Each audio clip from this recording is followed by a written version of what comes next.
আসসালামু আলাইকুম। একে এডুকেশনের পক্ষ থেকে জানাচ্ছি তোমাদের শুভেচ্ছা।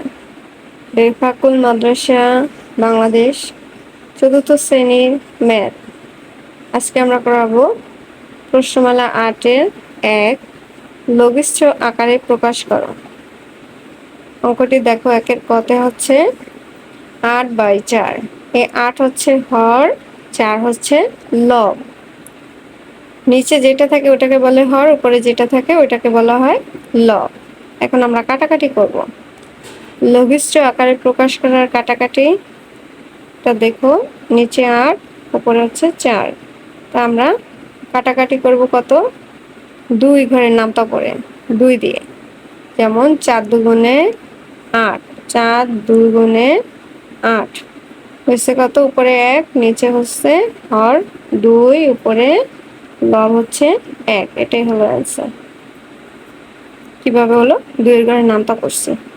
যেমন রাফে দেখো যে ২ গুণন ৪, তার মানে ৪ দুগুণে ৮।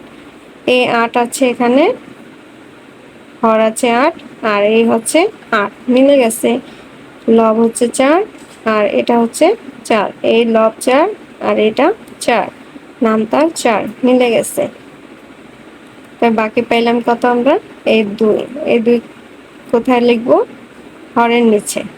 যেটা বড় সংখ্যা হয় নিচে, হরের নিচে, সেটা লিখবো আমরা। ওকে, এখন খ দেখব। 18/৬। এই 18/৬, হর হচ্ছে 18, লব হচ্ছে ৬। এখন আমরা অঙ্কটি করি। এখন ৩ এর ঘরে নামতা পড়বো কিভাবে, ৩ ৬ 18,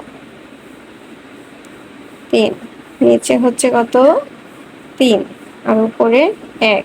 আমরা ১ উপরে কোথায় পেলাম, ভগ্নাংশের বেলায় যখন প্রকাশ করি আমরা, নিচে হর থাকে, উপরে লব থাকে। হর হচ্ছে কত ৩, ৩ পেলাম, আর লব পেলাম কত ১। যেহেতু উপরে কিছুই নেই, কাটাকাটি করার পরে অবশিষ্ট আমরা ১ দিয়ে দিব। ভগ্নাংশের বেলায় এটাই হয়। তাহলে কি হলো, ৩/১। এটাই হলো অ্যান্সার। গ দেখি আমরা। ১-এর গ। গ দেখো, হর হচ্ছে ২৭, লব হচ্ছে কত ১৮। এখন এটা কিভাবে কাটাকাটি করব আমরা, ৩ ৬ 18, ৩ ৯ ২৭, ৩ ৯ ২৭। না, ১-এর ছ।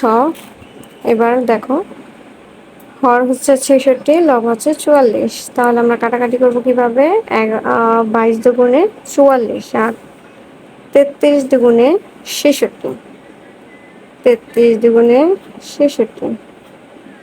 এখন ৩৩ আমরা পেলাম কিভাবে, তার মানে এখানে রাফ করে দেখবো। দেখো ২২ ২ গুণন ৪৪ আর হচ্ছে ৬৬, ৩৩ গুণন ২ ৬৬। এখন আমরা করব কি, এটাকে আবার কাটাকাটি করবো। ৩৩-কে ৩ 11 ৩৩ আর ১১ দুগুণে ২২। এখন ১১ হয়নি কেন, ২ হয়েছে কেন উপরে, আর নিচে ৩ হলো কেন, এইভাবে হচ্ছে। কিভাবে, ৩ 11 ৩৩ ৩৩ আর ১১ দুগুণে ২২। প্রথমেই তো আমি বললাম যে যেটা একই রকম দেখতে কাটাকাটির মধ্যে এবং নামতার মধ্যে একই, সে দুইটা ভ্যানিশ হয়ে যাবে। ৩৩ থাকলো, এখানে ৩৩ আছে, ৩৩-এর সাথে অ্যাডজাস্ট কোনটা ৩, এই ৩ হবে কি ৩৩-এর নিচে। এবং এখানে আছে কত ১১ দুগুণে ২২। ২২ কোথায় আছে, লবের জায়গায় ২২। তাই ২২-এর ১১ ভ্যানিশ হয়ে গেলে থাকে কত ২, সেই ২ লিখলাম ২২-এর জায়গায়। লব লিখলাম কত ২। তাহলে কত হবে, লব ২ হর ৩। এটাই হবে কি অ্যান্সার। আমরা তারপরে দেখব কি, জ, বর্গীয় জ। ৮৮/৫৫, ৮৮/৫৫, হর হচ্ছে কত ৮৮ আর লব হচ্ছে ৫৫। এটাও আমরা দেখি 8 11 88, তার মানে এখানেও 11 পড়ে। 5 11 55, এখানেও 11 পড়ে, তাই দুইটা 11 ভ্যানিশ করে দিলাম। থাকলো 11-র সাথে যেটা থাকবে ওটা। 5 11 55, 8 11 88। উপরে লব 5, হর হলো কত 8।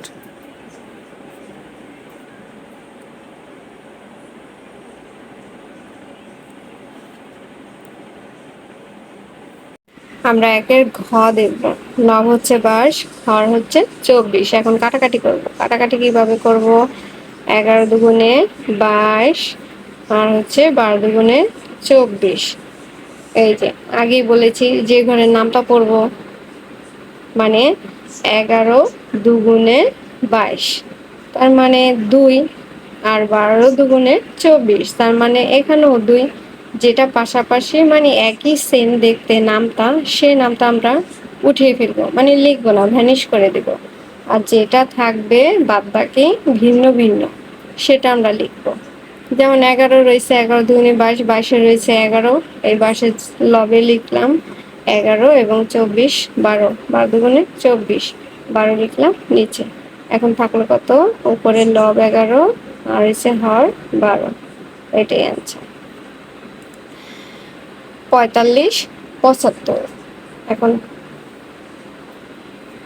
আমরা চতে দেখি। চতে না, ওটা দেখি আগে। ওটা ওটা হর হচ্ছে 24, হর হচ্ছে 24 এবং লব হচ্ছে 18। কত লিখবো? লব লিখবো 18, হর হচ্ছে 24। এখন আমরা কাটাকাটি করব। কিভাবে কাটাকাটি করব? 4 6 24, 3 6 18। ওই যে 3 গুণন 6 সমান সমান কত? 18। 4 গুণন 6 24, তার মানে ওই যে সেম জিনিস, একই, দুইটা একই কোয়ালিটির, উঠে যাবে। আর 3 যাবে 18-র ঘরে, যেহেতু 3 রয়েছে 3 হবে 18 লবের দিকে। আর যেহেতু হরের দিকে 4 রয়েছে, 24-এর জায়গায় 4, এই জন্য 24-এর নিচে 4 হলো। এখন কত হবে? উপরে লব নিচে 4, তার মানে হর 4 লব 3। এটাই হলো কি অ্যান্সার।